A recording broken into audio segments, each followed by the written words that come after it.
Morning, you guys. We are talking about the fun stuff now. You know, we've gone over tofu earlier this week, and we've talked about some of these amazing treats and pastries you see right here at the Umami Cafe at the Portland Japanese Garden. We've got a sweet bean cake, a watermelon jelly, and a Japanese version of a fruit cake, and of course, all of the wonderful teas that you can get here.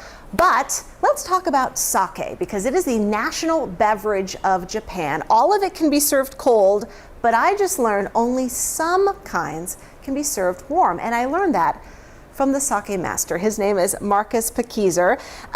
And you are a sake samurai.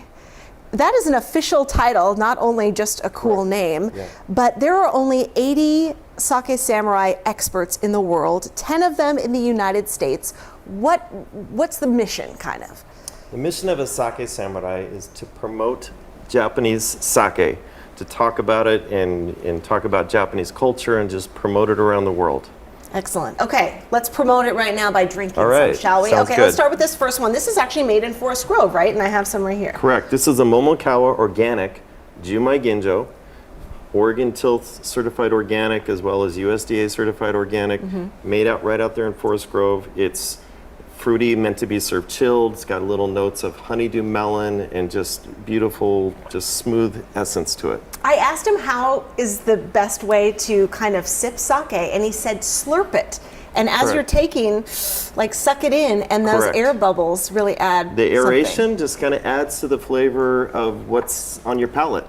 I love rather it. than just keeping your mouth closed, just a It's little okay slurp. to slurp. It's okay to slurp. As you pour this second one, what is the cultural significance of sake in Japan? Sake has been around for a couple thousand years. It's very important for, say, for instance, wedding ceremonies. When the couple gets married, it's more of a Shinto tradition, and they will use a very special glass and they'll drink sake together, and it shows the start of their relationship or their marriage. And there's a lot of other significant times you use sake for. Instead of ribbon cutting ceremonies, we break open a sake barrel and splash it out. The bigger the splash, the more success you have. So it's used in all kinds of areas of Japan. Okay, I love it. This one definitely has a different taste and different coloring. Yes, this is more umami-driven sake. Yes. So this is Shichi Honyari Jumai. It is brewed in Shiga Prefecture, but it's family-owned since 1540. So they've been brewing sake for a very, very long time, and they like it with really rich umami-driven foods. Okay, let's pour this third one. This is called a cloudy sake, and you're going to see the reason why in just a second. What's a common misconception people may have that you would want to set straight, or you do on the regular? Yeah, the common misconception about sake is you can only have it with sushi. Sake is so versatile.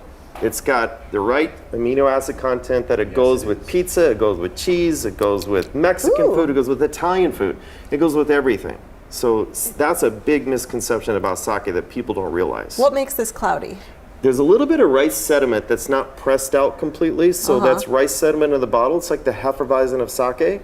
So it gives it a little bit of interesting texture, and it's a very, very popular type of sake. But it's people call it unfiltered, which isn't exactly correct. It's cloudy sake. Okay.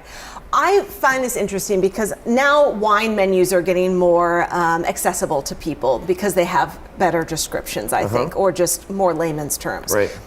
What should people look for if they're at a restaurant and looking on a menu and they want to order some sake and you don't know what you like? Because you've been making these menus for restaurants around town. Correct, yes. So what we've been trying to do is create menus now that have more flavor profile driven headings. So dry and earthy. Anything under that dry and earthy category is going to be that dry and earthy. Yeah. Fruity floral, smooth and elegant, as opposed to Jumai Ginjo, Tokobetsu Honjozo, things that people don't understand. So we've been using flavor profiles as a heading, and then the sakes within there have a little bit of a description and some history behind the sake. Okay. Pour yourself some, Marcus, because we are going to cheers. This is our final day up at the Portland Japanese Garden. We have been live up here for 2 weeks.